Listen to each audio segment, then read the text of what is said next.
எல்லாம் நாங்கள் கேட்டிருக்கின்றோம். அடுத்ததாக மக்களிடமிருந்து அதிகாரம் அரசுக்கு செல்கிறதா, அரசுக்காக மக்களையும் கேட்டுள்ளோம். உலக மூத்த கண்டுபிடித்த கண்டுபிடிப்புகள் தான் இங்கு ஏராளம். நம்மில் இருந்துதான் இங்கு எல்லாமே வந்தது. ஆனால் அதை யாருமே பேசுவது கிடையாது. இன்று பேசுகின்றார்களே மக்களாட்சி மக்களாட்சி என்ற ஒரு வார்த்தை, அரசு என்ற ஒரு வார்த்தையை முதலில் இந்த உலகத்திற்கு அறிமுகப்படுத்தியது தமிழர்கள்.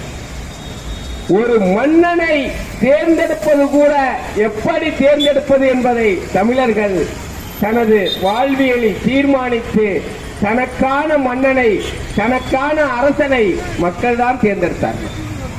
அப்படி உலகத்திற்கெல்லாம் இதை செய்ய வேண்டும், இதை